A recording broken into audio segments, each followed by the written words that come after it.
Let's start with a number. 27. That is the number of United States Navy warships that were concentrated in and around the Strait of Hormuz as the blockade of Iranian ports reached full operational intensity. According to a Stars and Stripes analysis of USNI News Fleet Tracker data, those 27 vessels represented roughly 41% of every single American ship actively deployed and operating at sea worldwide, gathered around one geographic choke point. That number is not an accident. It is not a coincidence. It is a message written in steel and displacement tonnage, and almost nobody in the mainstream media coverage has spent more than a sentence explaining what it actually means, because the cameras, as usual, pointed toward the easier story. The mountain resort in Switzerland, the handshakes, the road maps, the press conferences. What the cameras were not showing you was the machine running underneath all of it. The machine that is, in fact, the actual reason any of this diplomatic activity exists at all. Let's go back to the beginning, because the sequencing here matters enormously, and most coverage has been jumping into the middle of the story without explaining how it started, or why the current moment looks the way it does. On February 28, 2026, the United States and Israel launched a coordinated series of military strikes against Iran, initiating what would become known as Operation Epic Fury. This did not come without warning. In the weeks prior, the U.S. had been executing the largest military buildup in the Middle East since the 2003 invasion of Iraq, deploying air, naval, and missile defense assets as tensions over Iran's nuclear program and its brutal domestic crackdown on protesters reached a breaking point. The Joint Chiefs of Staff had warned President Trump before the strikes that attacking Iran could prompt Tehran to close the Strait of Hormuz. They were right. Within days of the opening strikes, the Islamic Revolutionary Guard Corps declared the strait closed to normal shipping, issued warnings directly to vessel crews, and began laying sea mines in the world's most important oil corridor. What happened in the strait after that is one of the most consequential maritime events in modern history and one of the least well explained. The IRGC did not simply close a waterway, they created a physical, kinetic threat that persists to this day. Naval contact mines were deployed across the floor of a passage that, at its narrowest point, is only about 21 miles wide. These are not sophisticated weapons.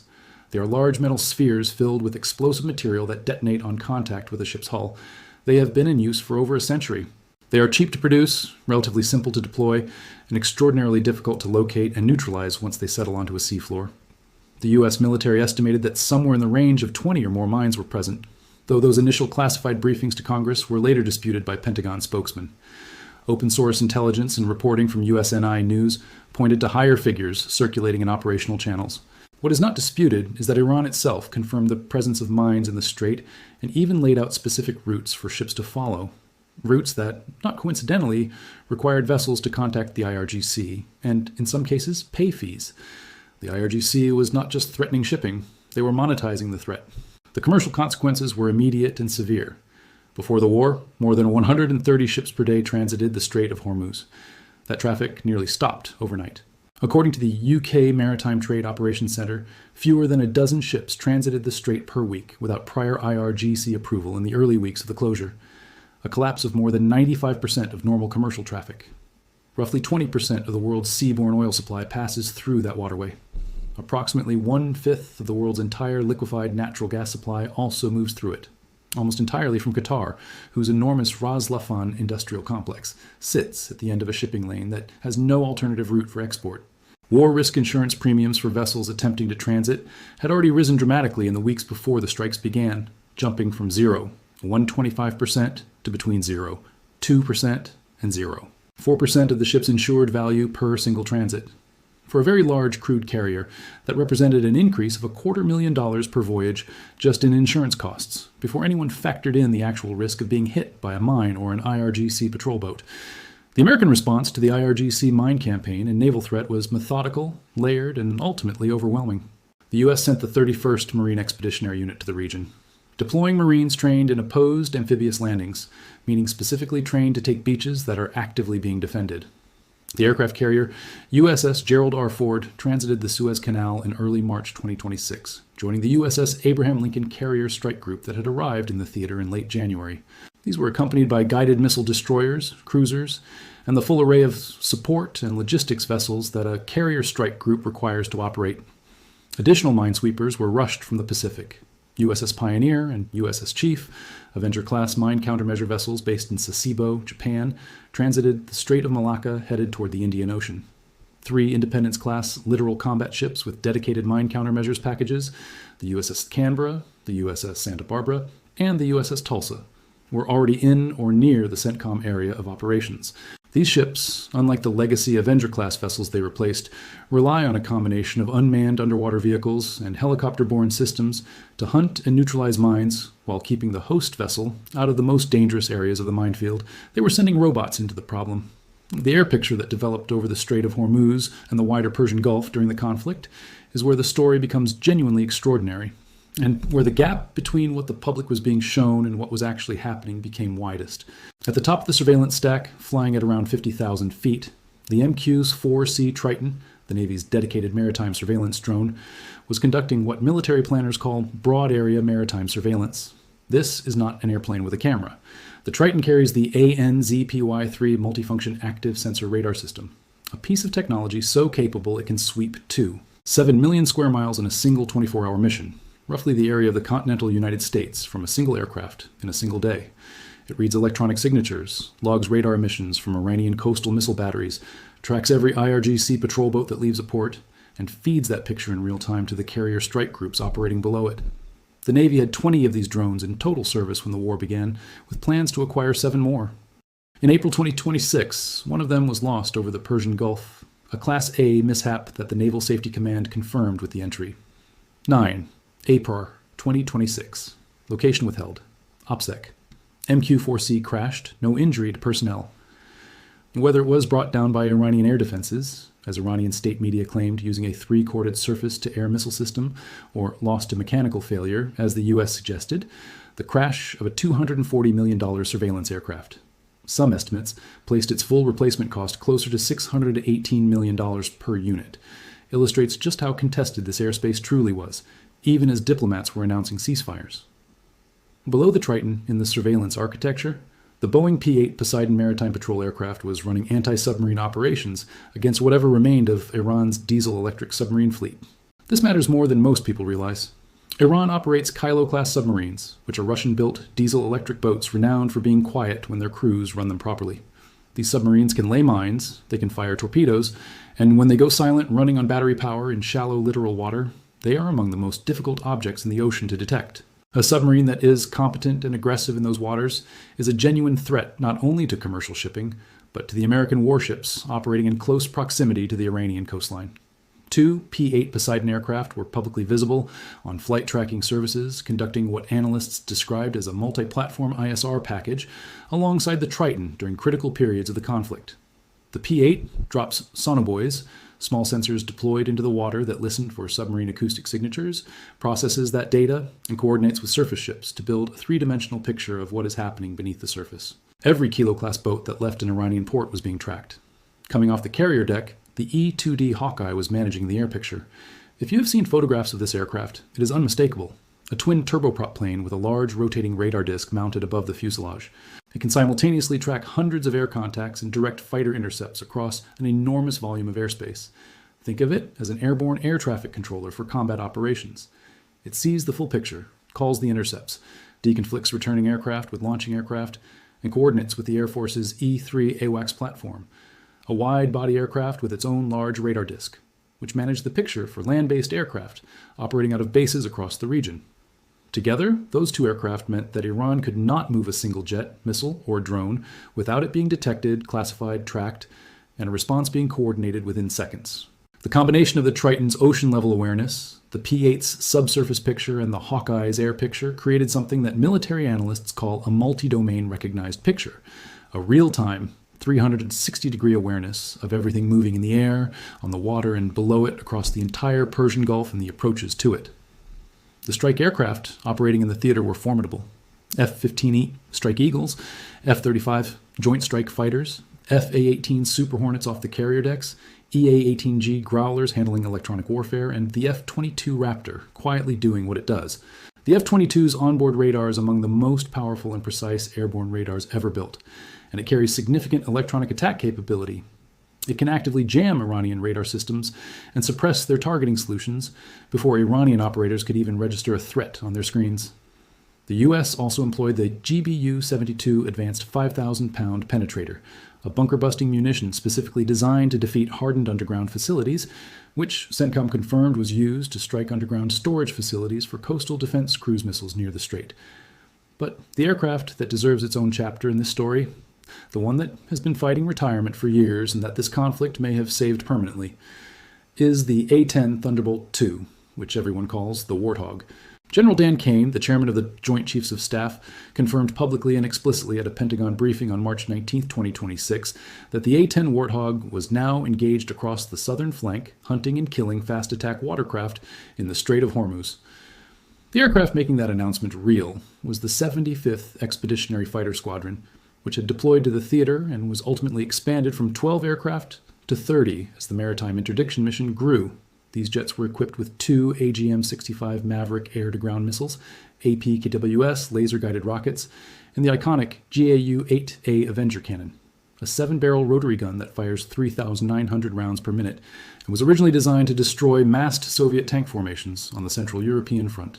In the Strait of Hormuz in 2026, CENTCOM repurposed it against IRGC fast attack craft, which are small fiberglass speedboats packed with weaponry and personnel that have been the IRGC Navy's asymmetric weapon of choice for decades. The A-10 is perfect for exactly this threat in a way that no other aircraft in the American inventory quite matches. It can loiter for extended periods at low altitude, maintaining persistent overwatch over a patch of water in ways that faster aircraft simply cannot. Its armored titanium cockpit and redundant flight control systems mean it can absorb hits from small arms and continue flying. It can receive aerial refueling and stay on station for hours, and its weapons load out. Mavericks for individual, fast-moving surface targets, rockets for precision suppression, and the cannon for close-in destruction, covers every scenario an IRGC fast boat crew might try to execute. By mid-March 2026, CENTCOM had confirmed the destruction of more than 100 Iranian naval vessels, including 16 mine layers eliminated in a single engagement near the strait. The A-10 was directly responsible for a significant portion of those kills. Congress, recognizing what was happening in real time, blocked the Air Force's planned retirement of the remaining fleet and mandated that a minimum of 103 A-10Cs remain in operational service. The Secretary of the Air Force subsequently announced the aircraft would remain in service through 2030. Iran's decision to close the strait may have inadvertently saved the Warthog. The A-10 did not operate alone at the waterline. AH-64 Apache attack helicopters joined the southern flank specifically to handle drone swarms, which represent one of the most dangerous covert threats in this environment. Iran has invested heavily in one-way attack drone capability. These are not surveillance drones, these are weapons. Explosive-laden kamikaze drones that can be launched in coordinated waves by a field commander with limited authorization from above. The concern was not only a coordinated military operation ordered by Tehran. The concern was a rogue IRGC general who saw the negotiations proceeding in Switzerland as a threat to his power base and decided to force the situation by launching a drone package against a commercial tanker or an American warship. The Apache was positioned specifically to ensure that any such unilateral decision by a hardliner ended catastrophically for the decision maker. CENTCOM Commander Admiral Brad Cooper stated in a March 16th video that U.S. forces had destroyed more than 100 Iranian naval vessels, and that U.S. forces would continue to rapidly deplete Iran's ability to threaten freedom of navigation in and around the Strait of Hormuz.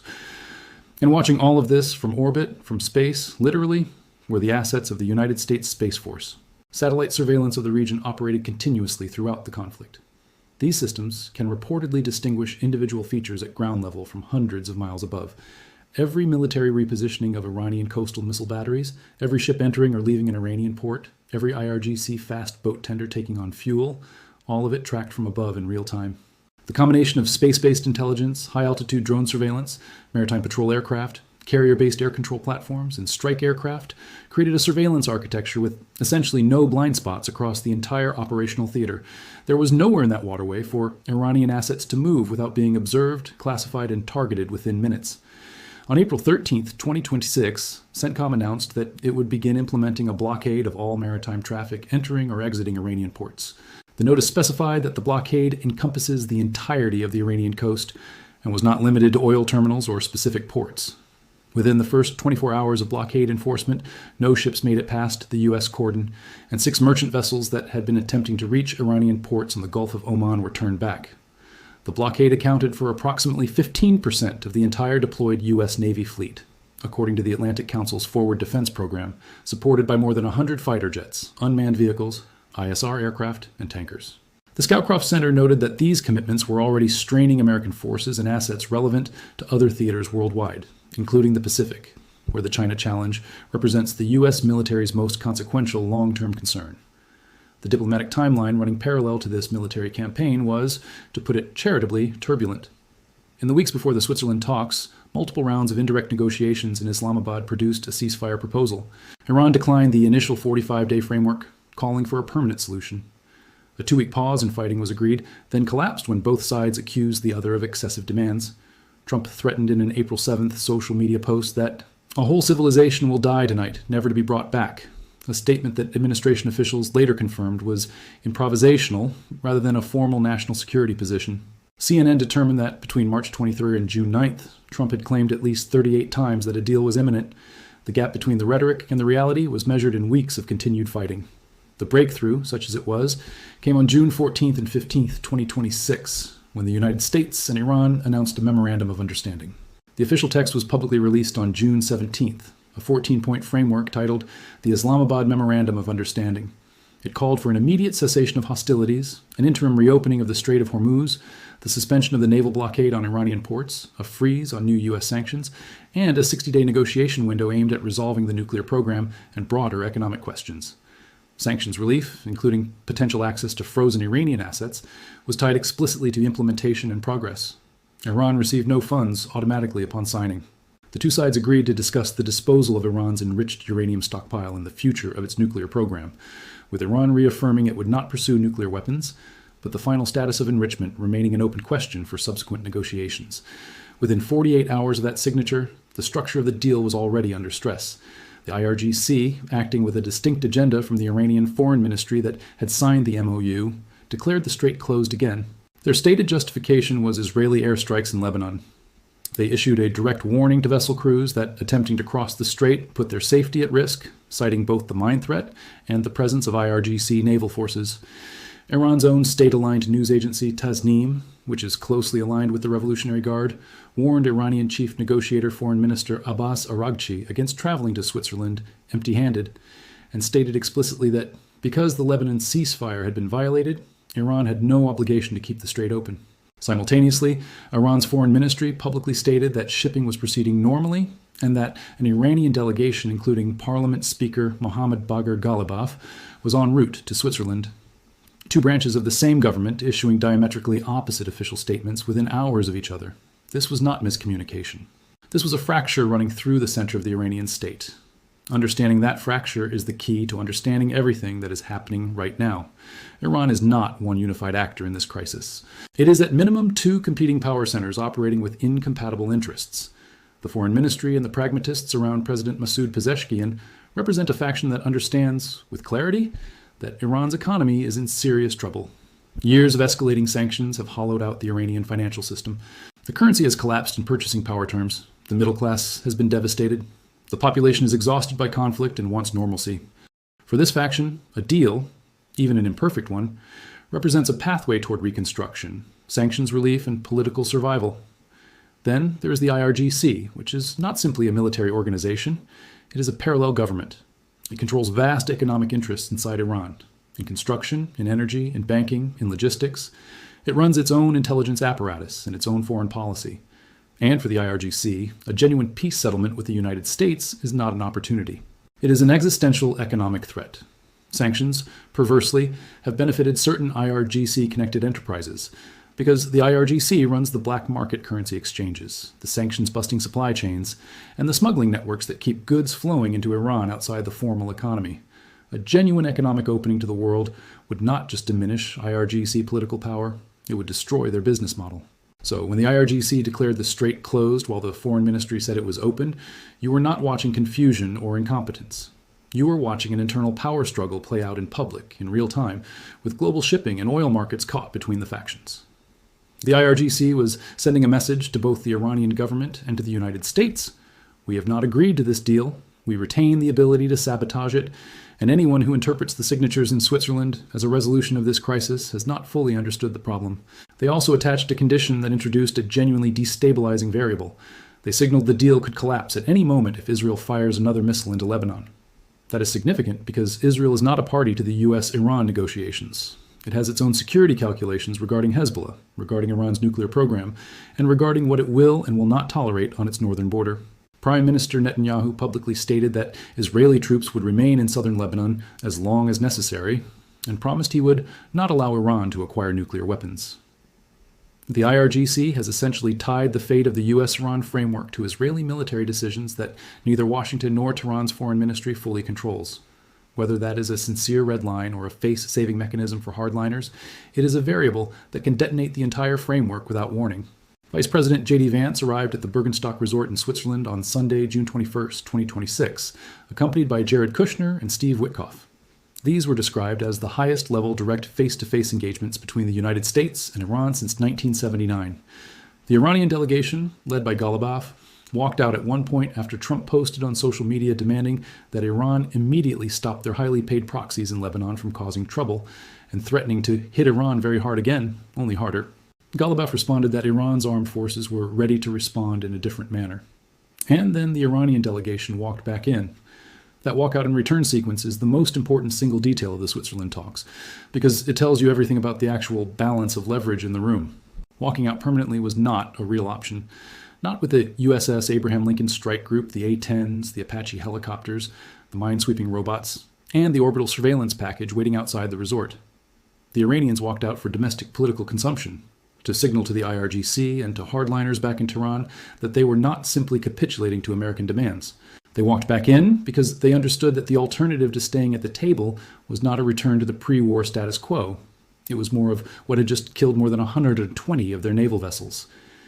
The talks produced what the mediators, Pakistan and Qatar, described as agreement on a roadmap towards reaching a final deal within 60 days, with the creation of a deconfliction cell to manage communications about the Strait of Hormuz and a mechanism to prevent fighting in Lebanon from escalating.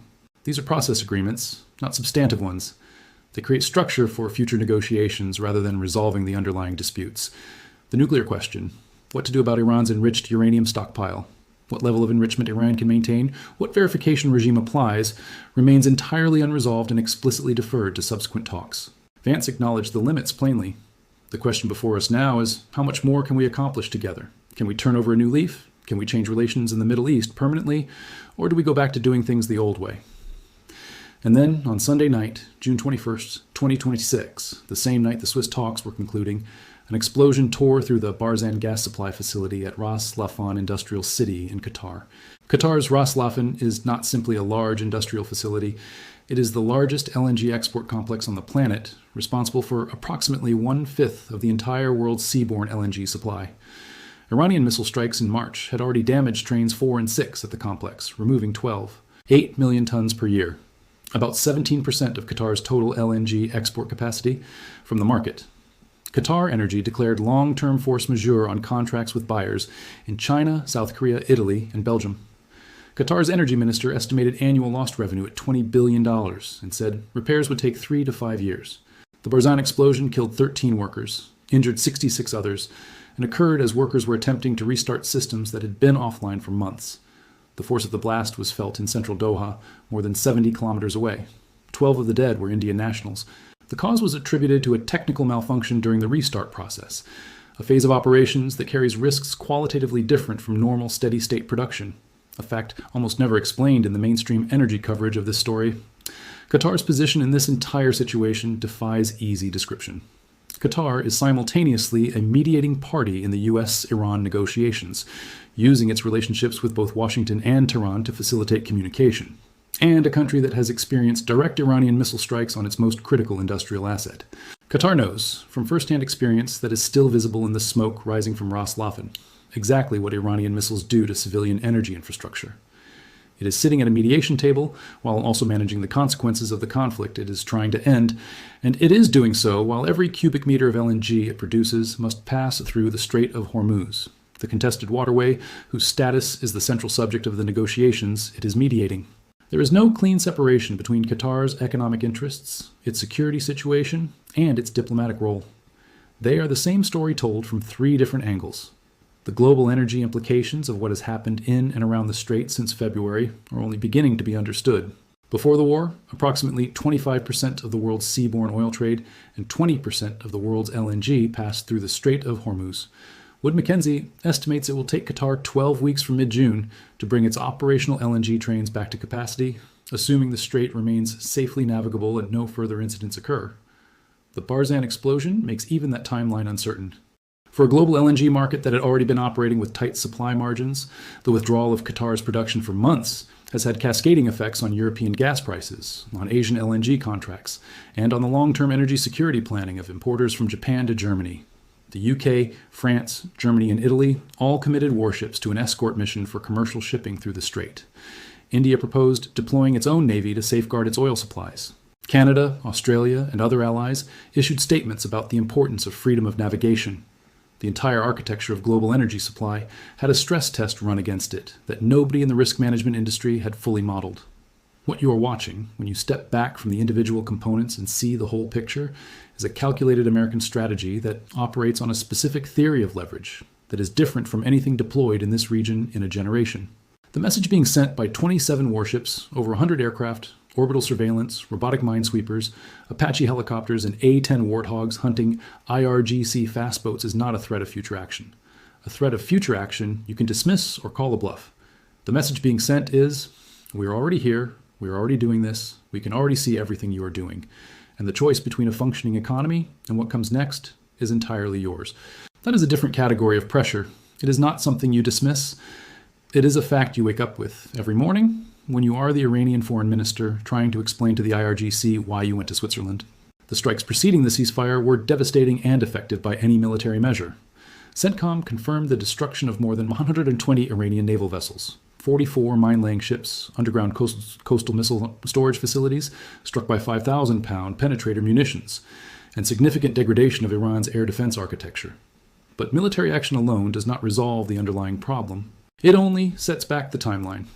Iran before this conflict had, according to the IAEA, enriched uranium to levels approaching weapons grade, maintained an unprecedented stockpile of highly enriched uranium without a credible civilian purpose, and possessed the technical capability to produce enough fissile material for multiple nuclear weapons on short notice. Striking a nuclear program from the air is not the same as eliminating a nuclear program. The Carnegie Endowment noted in May 2026 that Tehran might conclude its ability to disrupt the global economy via the Strait of Hormuz provides enough deterrence to begin quietly rebuilding its nuclear program. That is the underlying strategic problem that a military campaign, no matter how precisely executed, cannot solve by itself. A deal, even an imperfect one, is the only pathway that actually changes the strategic situation permanently. And that is why the pressure being applied during the 60-day framework is not gratuitous. It is calibrated to a specific purpose, to make the cost of not dealing so obvious and so immediate that even the IRGC's most committed hardliners eventually calculate that the economic empire they have built inside Iran is not worth the destruction they will absorb, trying to protect it from a genuine peace settlement. That is an extraordinarily difficult message to send, without triggering the very escalation you are trying to prevent. It requires a level of strategic patience and precision that large military organizations operating under political pressure do not always exhibit. The 60-day window is tight for resolving questions. This consequential, the final status of Iranian nuclear enrichment, the disposition of the existing stockpile, the verification regime, the sanction relief timeline, what happens to the IRGC's commercial interests in a post-sanctions Iranian economy. These are not problems that have obvious solutions. They are problems that have been building for decades. The technical talks scheduled for June 18th in Switzerland were postponed.